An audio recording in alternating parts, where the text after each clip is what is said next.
students, on this video, let's look into a question based on the formula that we have learned under the Pascal principle. A quick revision of the formula that we have learned for Pascal principle: pressure in an enclosed surface is transmitted uniformly. Therefore, pressure at a smaller piston equals to pressure at a larger piston. Therefore, it becomes F1 over A1 equals to F2 over A2. I hope by now you are very clear about the formula that is being derived for the Pascal principle. Okay, let's move to the question given here.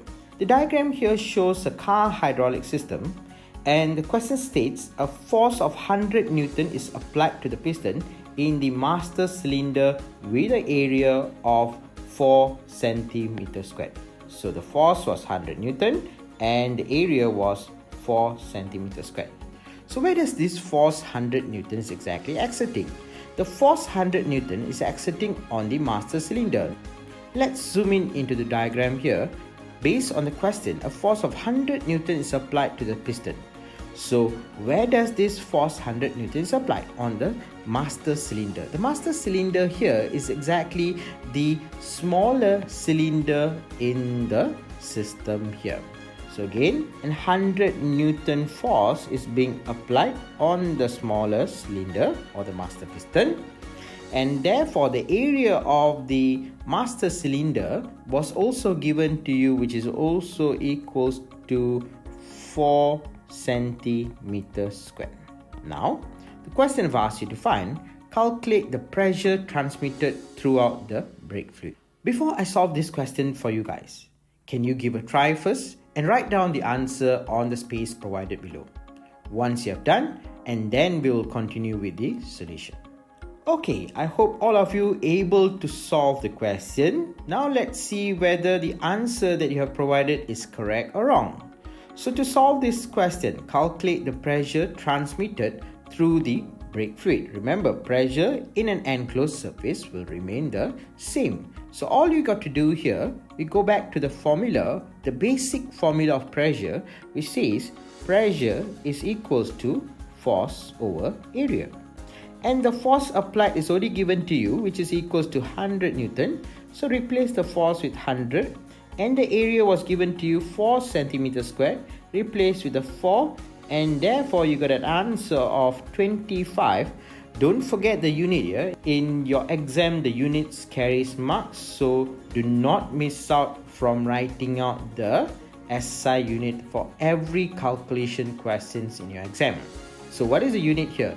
Previously, the force was measured in Newton and the area was measured with a cm squared. So the unit here will become equals to Newton cm negative 2. Now, some of you would have converted the cm squared to meter squared. Good, no mistake on that. And even if you don't convert it, it's still okay. Unless the question specified that they need it in a unit of a Pascal, yes, then the 4 centimeters squared need to be converted into a meter squared. So in this case, the question didn't state anything. So you can just leave the answer in a form of a Newton cm negative 2. Now, let's move to the question part 2.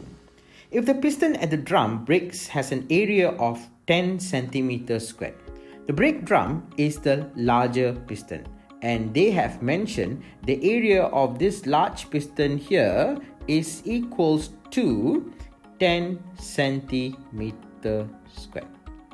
The question asks you, calculate the force being exerted at the drum brake. Means they want you to find what is the force being exerted here. So the formula wise, we know the pressure in an enclosed surface remain the same. So before I solve the question again, could you try out yourself and write down the answer, and then we will discuss the question. Okay, welcome back. Let's see how do we solve this question here. From the first part of the question, we have figured out the pressure X on the master cylinder is equals to 25 cm negative 2. And we know that in an enclosed surface, pressure is transmitted uniformly. Means what will be the pressure at the drum brake here? Also going to be equals to 25 and cm negative 2. So let's go back to the same formula. Pressure equals to force over area, okay? But this time we are finding force, so the force going to be equals to pressure times by area, where the pressure value we already found from the first part was 25 and the area was given to you equals to 10. Replace with the 10 and therefore the force is equals to 250 Newton. We have done solving this question now. In the next video, I will introduce to you the working principle of a hydraulic system. See you on the next video. Bye.